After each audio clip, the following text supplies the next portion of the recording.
अस्सलामुअलैकुम मेरे प्यारे साथियों, आइए आज की इस वीडियो में कुछ अच्छा सुनते हैं।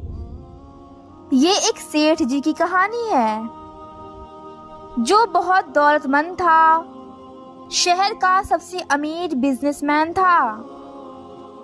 सेठ जी की सिर्फ एक ही औलाद थी और वो थी उसकी बेटी। सेठ जी अपनी बेटी से, अपनी इकलौती औलाद से बहुत प्यार करते थे।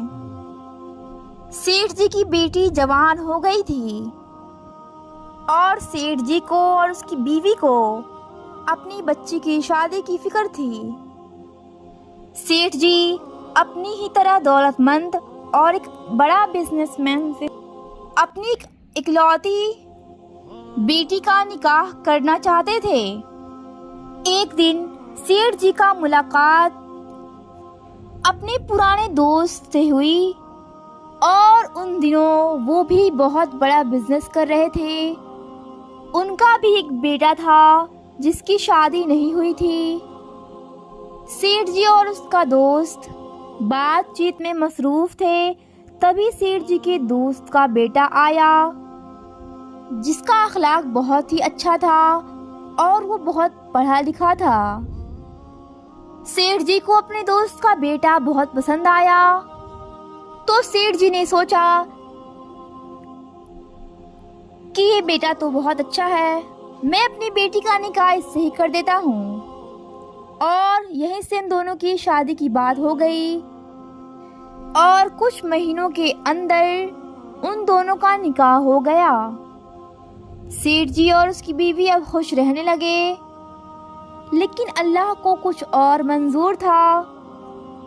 कुछ ही महीने गुजरे थे कि सेठ जी के दामाद का सारा बिजनेस ठप हो गया। सारा कारोबार ठप हो गया, काफी नुकसान हुआ और बिलाखिर वो सड़क पर आ गए और परेशानी इतनी बढ़ गई कि घर में फाके होने लगे।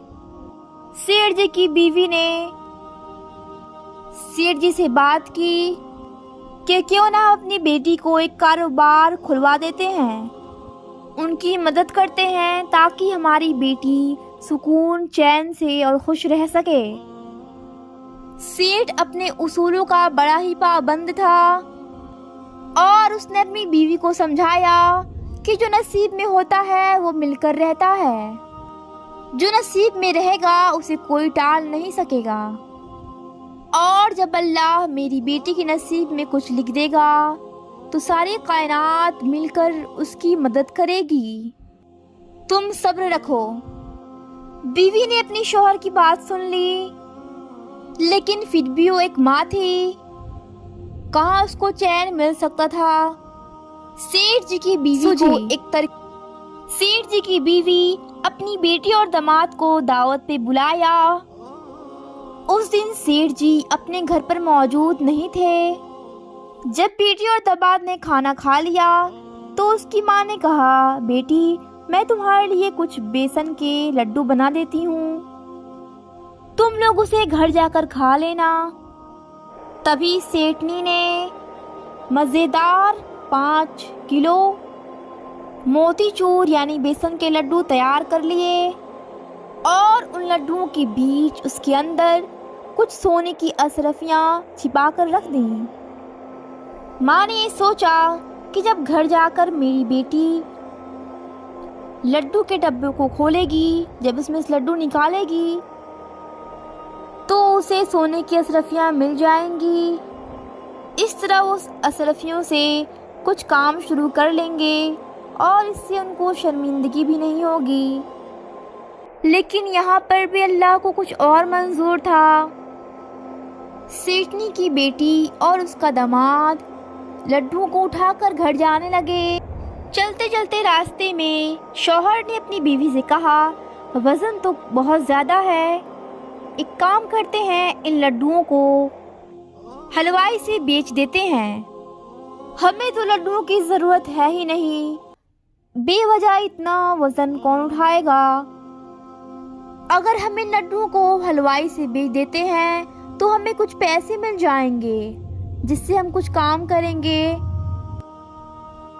बीवी ने भी शौहर की बात मान ली। इस तरह उन्होंने लड्डुओं को हलवाई से बेच दिया। कुछ ही वक्त के बाद सेठ जी का हलवाई की दुकान के पास से कुछ गुजर हुआ। उन्होंने सोचा कि क्यों ना घर के लिए कुछ मिठाई खरीद ली जाए।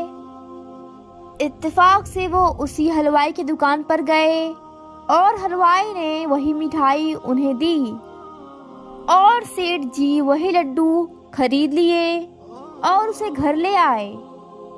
सेठनी ने जब वही लड्डू देखे तो वो काफी हैरत ज़दा हो गई। उसने जब लड्डुओं को निकाल कर देखा तो सारी सोने की अशरफियां उसमें मौजूद थीं। सेठनी काफी परेशान हो गई। उसने सेठ जी को सारा वाकया सुना दिया। तो सेठ जी ने कहा, जो नसीब में लिखा होता है वो होकर ही रहता है और जो नसीब में नहीं होता है वो लाख कोशिश कर लो नहीं मिलता। ये सोने की अशरफियाँ ना तो हमारी बेटी के नसीब में थी और ना ही उस हलवाई के नसीब में, और ये वापस चलकर वहीं आ गई जहां से गई थी। प्यारे दोस्तों, मैं ये नहीं कहती कि आप अपने नसीब के भरोसे बैठे रहें और मेहनत ना करें। अगर आपको इस वक्त कोई चीज़ मिल नहीं रही तो मायूस मत होइए, परेशान मत होइए, क्योंकि नसीब से ज़्यादा नहीं मिलता, वक्त पर ही मिलता है। वक्त जो भी हो, जैसा भी हो, गुजर जाता है। अगर आज अच्छा वक्त नहीं है तो कल अच्छा वक्त ज़रूर आएगा। अगर आज अच्छा वक्त है तो कल बुरा वक्त भी आ सकता है, क्योंकि झूला जितना आगे आता है उतना पीछे भी जाता है और जितना पीछे जाता है उतना आगे भी आता है। प्यारे दोस्तों, उम्मीद है आपको ये वीडियो पसंद आई होगी। अगर पसंद आई हो तो कमेंट बॉक्स में कमेंट ज़रूर करें और इस वीडियो को लाइक ज़रूर करें और हमारे चैनल पे नए हैं तो सब्सक्राइब ज़रूर करें। मिलते हैं ऐसी प्यारी प्यारी वीडियोस के साथ। दुआओं की गुजारिश। अल्लाह हाफिज़।